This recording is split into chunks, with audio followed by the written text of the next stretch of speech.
name's Davina. Welcome back to Ask the Oracle channel. And today I have a short discussion on choices that we make every day will impact the world at large. Believe it or not, you and I have so much more power than we ever imagined we have. I am really concerned about the fact that human beings settle. We settle for so little, so many times. I mean, the majority. I'm not saying all human beings are settling for breadcrumbs, but based on experience and what I have witnessed around me in the world at large, I would say that we human beings tend to settle for less than we deserve more often than not. What I am going to be addressing today is what we can do in our own lives to address the things that we don't like. But we also have to stay on our path and understand that every person, each person has a gift. And if they could just create with what they're actually really good at and learn how to make a living doing what they love, the world would be a better place. We would all be happier if everyone was doing the work that they are gifted to do versus what they think or believe or have been mind programmed to believe that they should be doing. Wouldn't that be an amazing world? So I'm talking a little bit about today about the game of life in 2026 and how it's so different than it's been in the last 100 years. We have technology, which can be an amazing, wonderful thing. And we also have more awareness than we ever have. Everything's been exposed. If we want to know something, we just got to look it up really quickly on the internet. But can't always trust everything on the internet, especially when there are agendas to keeping the information suppressed or, you know, what's that thing where they were trying to silence people who they don't agree with because it goes against certain rules, and what some big organization says is the way it is. You can't say anything against that big organization because if you do, you get censored and demonetized. Well, that's where we are in 2026.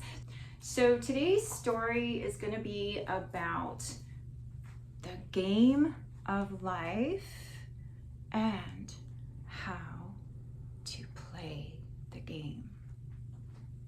So, have you ever had the most amazing idea? You want to do something, you're inspired, you just listen to a powerful speaker give a talk or somebody who just their life inspires you, and then you're like, oh yes, I can do this, I can do this. And then before you know it, you forget what you were gonna do, that beautiful creation, that song, that book, that workshop, whatever it was, this art piece, this music that you were going to create, you forgot afterwards. It could be anything for any of you guys, right? But if you forgot what you have love for and passion and you got sidetracked by life, all the worries and the concerns and the bills are due and I got to do this and I got to do that, and you know, and you never got to the one thing that you're so gifted at, like the one thing that you do and no one else in this world can do it quite like you, because that's your gift. You were born with this ability. It could be anything. You could be like the best organizer. You could be the best like mediator, somebody who's always the person who everyone goes to help them work through their problems, or you know, just whatever it is. It could be anything. It doesn't even have to be big.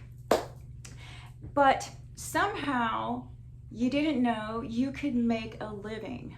You could make a living doing the one thing that you love, because perhaps they told you you couldn't. So, and if you believe whoever they is in your life, it could be family, friends, the haters, the naysayers, you know, anyone.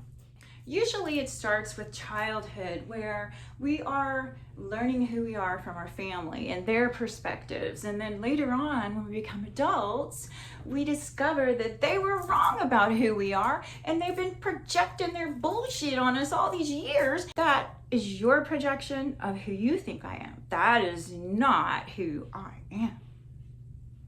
I'll show you who I am. So, the game of life in 2026 is different than the game of life when Frances Scovel Shinn wrote her book, The Game of Life and How to Play It. Let's think about this for a minute. What do you think about the food at the grocery store these days? Have you noticed since the Great Reset 2020, when everything was shut down and all the small mom and pops were taken out, except for a few huge corporations got to run their business, but everyone else in the world, they had to stop. Since then, we were introduced to something called shrinkflation, something where you don't even get 8 ounces anymore. You don't get a cup. You don't even get 16 ounces anymore. Everything's gone down to 4 and 7 ounces, but the prices went up. You got that. Not only that, you've got they have been introducing fake junk into the food and taking out the good stuff. So now when you buy food, you got to make sure you're actually getting what you think you're getting, because if you don't read the ingredients, you might discover that there's no cream in your ice cream. It's all fluff of a chemical. And if you don't say anything, who's gonna do anything? We're in the age of Aquarius now. We're in the age of technology. We are entering new territory for the earth that we've probably not been in for quite a while. In case you don't know, I am the author of the Around the World Tarot. I will read to you from this book today. I found so much inspiration from the channeled book that I created back in 2023 and 24. We'll do an Ask the Oracle reading. But I've been thinking a lot about things. I've been thinking about how high the gas prices are going up, how the cost of living is going up. And I thought about this. I was like, it's so interesting how people settle for so little. We settle for breadcrumbs, never asking for more. And therefore, that's what's kept this system that hasn't been working for the masses going. We've been feeding it, that it's been feeding off the people. It's little paychecks. I always say this because this is the most annoying thing. Back in 2001, you made $13 an hour. Some people did. That was just kind of like the basic entry-level position, office secretary, corporate secretary, whatever. That was the basic in a city. And you couldn't live on that. It was just not enough, not for a single parent. Maybe for a child in college, 13 an hour back in 2001, which happens to be over 25 years ago, was okay. But when they tell you you don't know anything about economics, but they always would say you can't raise the minimum wage because if you do that, then they're going to have inflation and blah, blah, blah, blah. So I am someone who believes we can create if we believe we can do it, and we have the community to do what needs to be done. One person cannot do it. It has to occur through an initiative of people putting their talents and gifts together. Micro communities can change the world. Maybe not one person, but you never know. One person can have a huge impact, and where they work. So let's not forget that. So in the 2026 How to Play the Game of Life, we're discovering that we as human beings on this blessed planet called Earth and all these continents behind me, we have discovered that we've been shortchanged. We've been a little bit screwed over. And it all happened years and years ago. However, in the 2020 reset, it was an eye-opener to say the least. at least for those who ask questions. Some people don't ask questions, and therefore they'll never get an answer other than what they think and want to believe. For those of you who've clicked on this channel, you're not like that. You probably ask questions. So how to play the game in 2026 is going to look so different than how it was, as I mentioned, when Frances Scovel Shinn wrote her book. But the principles are the same. You must believe in yourself first, because if you don't, nobody else will. But you alone cannot change the world. You have to change yourself first, right? We hear the master's esoteric understanding. I'm going to open to a page what wants to be shared with this audience today that goes along with the topic, how to play the game of life and win. Well, interesting. All right, so this is interesting because it's not the one that I pulled this morning from my own message. So this book, and by the way, I taught myself how to design it. I'm not the best graphic designer, but I taught myself, in order to get the cards and this message out to the world, I had to teach myself how to put images together. And how to write a book, that's not always easy. So the message today is coming from the Two of Wands. Message in a bottle. So I was inspired. Now this was before the wars that's been going on in the Middle East. When I channeled this, I went ahead and put it in. Actually, no, I take it back. The second edition was after the October 7th event. This young man in my Two of Wands, he's a little different. He is standing somewhere at an advantage, looking at the planet. He's looking at the planet. That's the card, the image of the card. And you see, I put all these little cool things on the planet because I love Earth.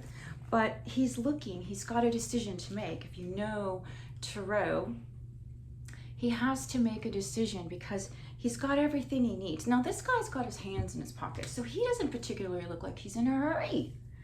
But he's in Jerusalem. He's standing out, looking at the landscape of Jerusalem from some high point, wherever that might be. And there's a North Star hanging above the beautiful planet, his guiding light. I'm gonna read to you the poem, okay? And with this tarot deck that I have, what I did was I put somewhat of a poem story to, you could read it or not. Or if you want, I have everything from advice in upright and reverse, and I explain a little bit about the card. And I also decided that I would put a quote that goes with the card's message and 7 interesting facts on Jerusalem. He stands on the hilltop, the city below, Jerusalem gleaming in the sun's steady glow, the walls and the towers in grand whispers of, what? Excuse me, I didn't read that correctly. He stands on the hilltop, the city below, Jerusalem gleaming in the sun's steady glow, the walls and the towers ancient and grand, whisper of journeys through time and the land. Before him the world, vast and promising.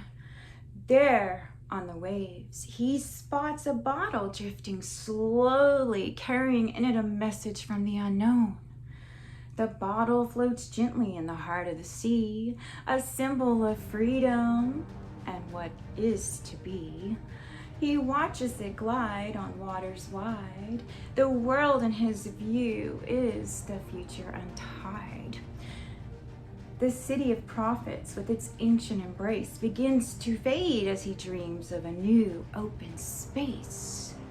His journey begins with a dream, not a stride, a message afloat on the shimmering tide. To heed its call or stay on shore, a choice he faces as his heart seeks more. The horizon sings with a whispering plea, the promise of wonders and worlds yet to see. Deep within, he feels the call to a path that leads beyond the wall.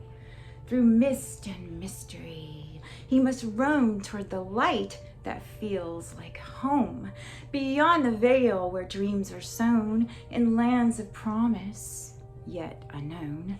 He walks with faith, no longer alone, past twilight realms to truths he's shown.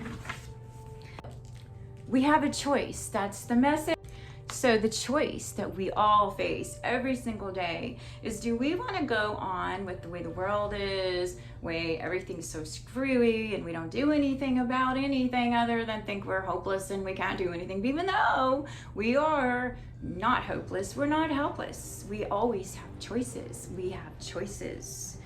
That's the thing we have to realize, what our choices are. And then we're going to navigate how to play the game of life based on our choices. But this choice that we face now in the year 2026 is going to require all of us to harness our inner strength, to navigate the expansive world with courage. Does the message in the bottle bring foresight, personal power, and the potential for greatness on the global stage? Don't let this opportunity slip away. Alrighty guys, so we all have a choice. What are we gonna do? Are we gonna complain about how expensive everything has become and how there's no regulations and there's junk in the food and we're getting poisoned here and there and the air and the water, and we're just gonna go along with it? Or are we gonna just say, hey, look, you know what? I'm kind of sick and tired of the way they're operating. I don't gotta buy into their system. If they're gonna be feeding our family junk, I don't buy their products. I'm only going for real, wholesome, real cream, real milk and honey. I don't need no fake shit. I don't need no synthetic anything. Because if it's synthetic, then it means that your body can't process it because it isn't made in nature. It's made in a lab. Therefore, if a person's eating a lot of bioengineered ingredients, they may, and if indeed they have health problems, I'm not saying everyone's going to be affected the same. So, take it, whatever I'm saying, which applies, and let everything else go. But, that's one of my complaints. There's quite a few we could get into, but we're not going to focus on the negative. We're going to focus on, what do I do? What do I do? Well, I'll tell you what you're going to do. You're going to follow your passions. You're going to follow what it is that you love, and you're going to step away, perhaps, from what it is that brings you discomfort, makes you sad, makes you feel less than, and you're going to step into your power. And then here we are. I'm going to do some more episodes on the game of life. And if you enjoyed this quickie, I just want to let you know, check out my work, my website below, and leave me a comment, drop a comment. We're going to have some discussions on being a quantum mechanic, what that looks like, as well as exploring the world at large, learning about new things, and what can we do to be a happier person, happy, peaceful, and living in joy, regardless of what the world's doing around us. Okay, that is when you step into your power. Know that you're powerful, and when you realize that you don't gotta take no shit, then you gotta look for alternatives, and that's what we're gonna do together. So, have a blessed day, and let me know your thoughts, and until we meet again, take care.